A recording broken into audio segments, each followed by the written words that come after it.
Welcome to Echo Study. This is The Cult of Amberlynn Reed. There's a strange gravity on the internet, pulling in thousands of people, generating thousands of dollars. A space where people come to hate and stay to loathe. A place where a woman uploads a video about her lunch and 3,000 people gather like it's a relic excavated from the dirt. They don't just watch her, they study her. They interpret her. They debate her like she's sacred text. You don't have to mean to build a cult to end up like one. Sometimes all it takes is repetition, a few charismatic narrators, and an audience ready to unwrap the mystery. This is the cult of Amberlynn Reed. So let's start at the beginning. Amber uploads a video. Someone reacts. Then someone else reacts to the reaction. Then someone reacts to that. And suddenly, the original content, the seed, disappears under layers of commentary. Like sediment building a fossil, this is where the loop forms. One creator frames a narrative, another repeats it, another intensifies it.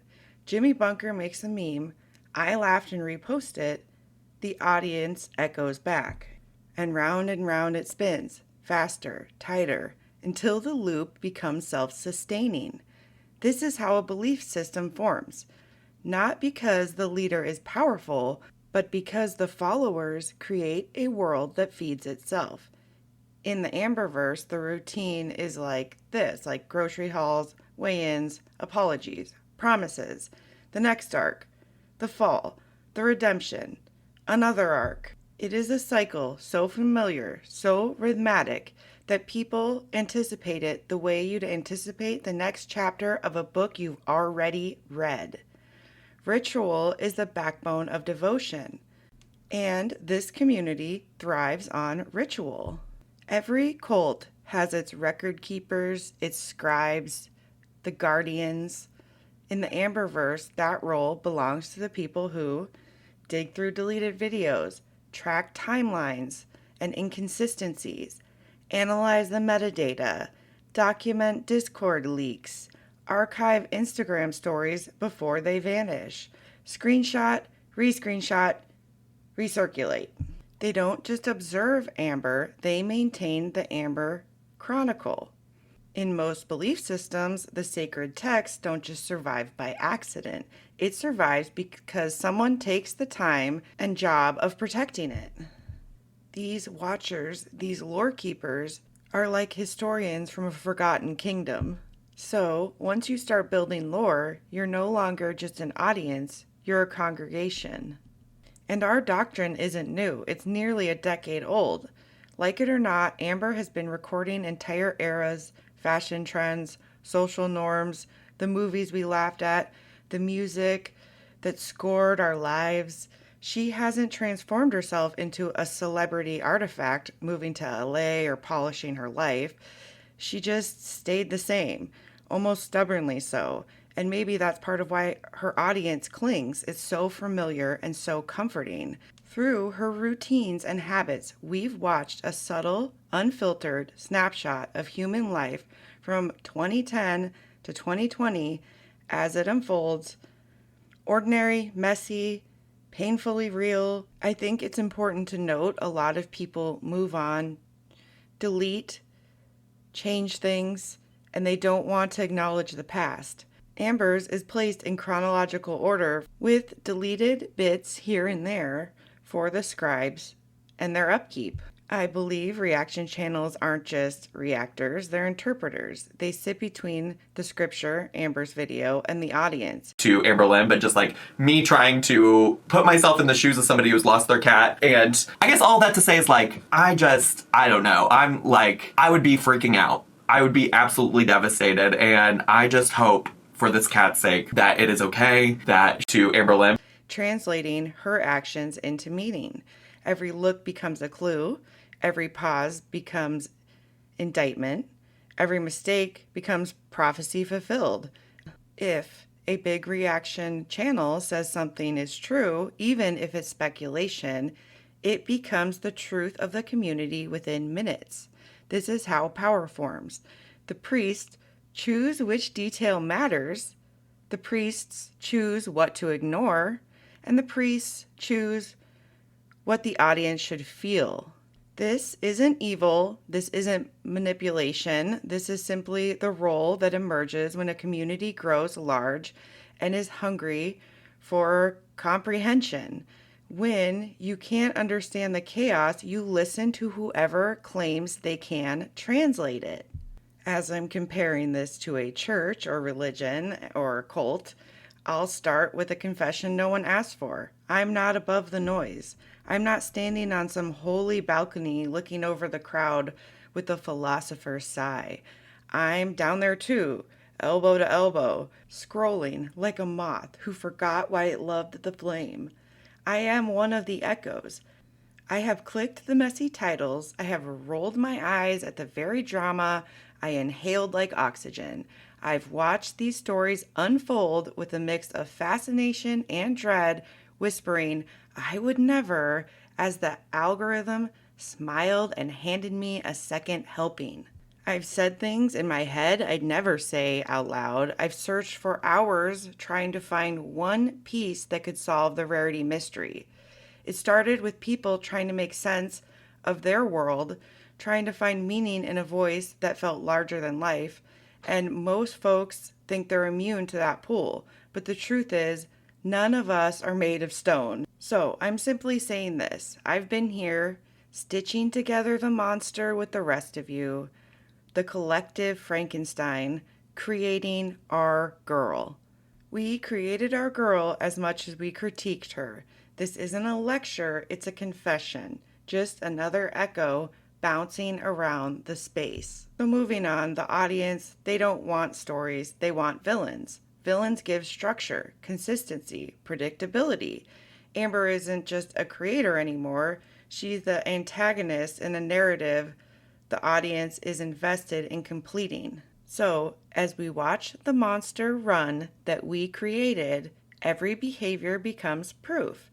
Every coincidence becomes evidence. Every misstep becomes the next arc. Every neutral person entering her life becomes a suspect. That's how we get the feeding frenzy. This is how we get the timelines. This is how we get the theories that outgrow the facts. A cult doesn't worship the leader, it worships the story about the leader. And this story is unstoppable. The feeder allegations, the discord theories, rarity, mystery, the timelines, the metadata, the forensic level internet sleuthing, me going nuts comparing every gray cat I can find within 500 miles of where Rarity went missing. This was the moment the Amberverse tipped from commentary into obsession. Now people weren't just reacting, they were investigating. They were cross-referencing accounts, digging through archives, trying to connect the dots like detectives in a cold case. But here's the truth. When a community needs the story to escalate, it will escalate, even if the facts don't change, and we know they do because of Amber's weird narration of her own life. So this seems like myth making in real life. Every culture, every religion, every tradition has a chapter about temptation, deception, hunger twisted into harm, desire dressed up as devotion, and the way ordinary people wander into darkness thinking they're safe. Not evil, not monsters, just human beings walking into shadows they didn't realize were there. Did it become an inferno because Rarity wasn't just hers, she was ours too? We love Rarity in a way Amber doesn't seem to understand. When she vanished, it wasn't content, it was enormous grief.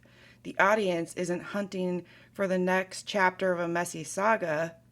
They're searching for answers because they loved Rarity deeply, because something in their gut won't settle, because they feel the wrongness vibrating through the silence. The audience is shattered. Amber moved on, but we stayed here. We want to know what happened, and that's what people keep searching for. Not for drama, but for truth, for justice, for the small soul who deserved better than to become a mystery written in the shadows. People didn't originally dive into Amber's content because they're cruel. They went in because they want the truth. They've been lied to before. They want to clarify a world that feels chaotic. They're good at spotting patterns. They remember details or other things people forget. These are strengths. A lot of viewers have survived gaslighting, toxic relationships, manipulation, or chaos of their own lives. So when they see something familiar, something that rings that old bell, they lean in, not to judge, but to understand, to protect themselves, to protect others, to connect dots they weren't allowed to connect in their past. Maybe like a survival instinct reshaped into vigilance. There's nothing shameful about loving the lore. Humans are wired for story. We've passed down myths and sagas to help with survival and to learn for centuries. In the Amberverse, it's messy, it's dramatic, it's emotional, it has arcs, cycles, betrayal, reconciliations. It hooks people the same way a long running series does. And the viewer, they build meaning where they find it. They fill the gaps. They decode contradictions. They analyze and they decode the lies. I believe most people stay for the community, for the inside jokes, the shared language, the familiar faces in the comments, for the comfort of having a place where your thoughts don't echo alone in your skull. For many, the Amberverse is a corner of the internet where they feel understood. People are lonely. People are overstretched. People need connection. And that reaction channel offers it. Not perfectly. I've always known I've been second best, and I don't mind. No matter how many cardigans he buys, I'm happy to be second best. I don't mind that. Good, that's very grown up. When it's someone you admire or love, or just happen to know.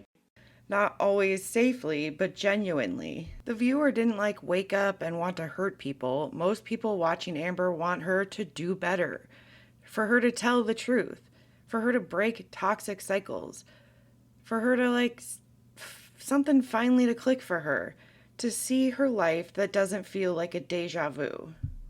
Cult-like patterns don't come from malice. They come from entirely normal wiring. Curiosity, empathy, storytelling, pattern recognition, community bonding.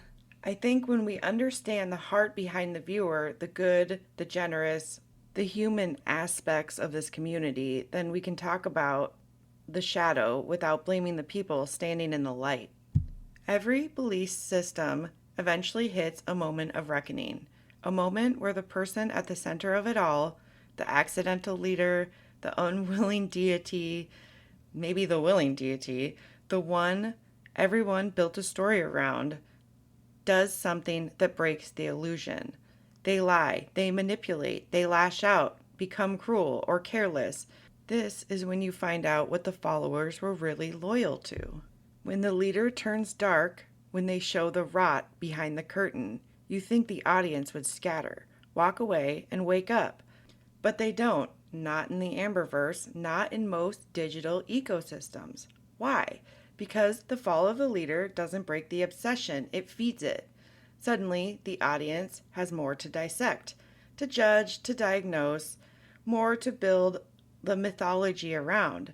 Darkness becomes fuel. And some people, they love the fall more than they love the rise. Look at how it played out here. When Amber leaned into manipulation, when she played with the timelines, when she let contradiction bloom like mold in the corners, people didn't walk away. They leaned in further. They rewound, they analyzed, compared clips, they made timelines like they were mapping the movements of a villain in a gothic novel. The paradox of parasocial devotion. The more the leader falls, the more the congregation feels needed. And being needed is addictive. But here's the dark truth. Sometimes the community wants the leader to be terrible because it justifies their obsession, justifies their vigilance, and justifies the time, energy, and investment. If Amber behaves badly, the watcher becomes a hero. If she spirals, the audience becomes the one who always knew. It's the savior complex dressed up as entertainment. Do you think if Amber cleaned up her life tomorrow, if she posted stable, boring, peaceful content, half the ecosystem built around her would collapse? Does the structure depend on her flaws, her darkness, her missteps, the human mess? A leader turning dark once they have power. Does it change anything for the viewer? Humans don't cling to goodness, they cling to narrative, and the darkness makes a better story. Ecosystems like this didn't happen overnight. Not all at once, but slowly, like an erosion, grain by grain, comment by comment, until the high ground is gone and everyone's feet are in the mud. No one wants to admit that sometimes the congregation becomes more dangerous than the leader ever was. Not because they're evil people, but because obsession, once justified, grows into something more. And let's talk about how that happens.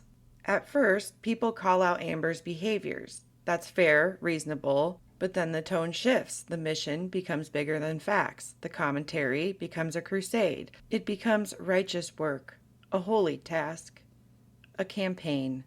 Is Snowflake the supreme pontiff? Have I become one of those people that hand out pamphlets on the side of the road? Cult-like structures always have things to define the righteous and the heretic. In the Amberverse, if a reactor doesn't go too hard, they're suspect. If someone questions the group narrative, they get pushed out. If a viewer has compassion, they're labeled as naive. If someone disagrees, they're lost, blind, or being manipulated. If you have any contact with Amber or her cast, you become a side character. That's my own belief. This is purification through shame, a classic sign of a belief system gone feral. Once a community starts exiling its own, it's no longer commentary, it's doctrine. We have a simple set of rules we live by, and walking outside the structure, like Rachel reacts, means exile. Amber's flaws are loud, her chaos is real, her contradictions are endless. But she's one person. The reaction channel ecosystem is thousands. Thousands of voices, amplified, echoing, creating a mythology with sheer repetition. One woman with a camera versus an entire machine built to dissect her existence. Who has the power? Who has the weight, the influence, the momentum? The villain isn't always the one on camera. Sometimes the villain is the collective shadow cast by a crowd that thinks it's made of light. And so we, the congregation, armed with righteousness, drunk on narrative, fueled by a collective certainty, become the thing, the monster. Cults don't need a leader to be dangerous. Sometimes the flock is enough. In the end, Amber losing monetization isn't the finale people wish it were. It's not the cleansing rain that washes the ground. It's just one more turn on a wheel that's been spinning for a decade. Because the truth is simple. A following built on obsession doesn't evaporate, it migrates. You take away the YouTube money, they'll drift to Twitch, gather in TikTok short-form shadows, and set up shitty cameos. Or they'll settle into some platform we haven't even heard of yet. You cut off one head of the Hydra, and 3 more blink awake in the dark, like a nightmare. Amber has always survived by reshaping herself to whatever ecosystem will still take her. She'll regroup, recenter, claim a new rebirth, and the same orbit of watchers, the faithful, the furious, the fascinated. They will follow her into whatever digital cave she lights up next, because the story isn't just tied to a single platform, it's tied to a rhythm she knows how to play. Upload, implode, return. A cycle sturdy enough to outlive every demonetization strike YouTube can throw.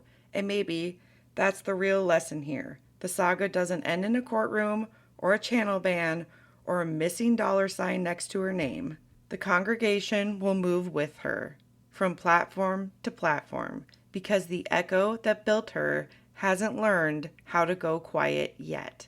So here we are again. Amber uploads, the reaction channel reacts, the audience internalizes, the archivists report, Jimmy Bunker makes a meme, I laughed and repost it. The priests interpret, and the cycle spins again. You don't have to call it a cult. Nobody is wearing robes. Nobody is pledging their loyalty, but everyone is drinking the Kool-Aid. The behaviors, the rituals, and the devotion to hate. The very strict rules set in place by the viewer. It walks like something sacred, talks like something organized, and moves like something ancient wearing a modern face. People come here for different reasons. Some for the story, for the justice, for the chaos and the familiarity, because the community feels like oxygen, or because the truth matters. And even when it's buried behind 1,000 contradictions, we have to find it. And maybe the real question isn't, is this a cult? Maybe it is, when did I sign on the dotted line? Anyway, thanks for watching. This is Echo Study. Like and subscribe for more mess.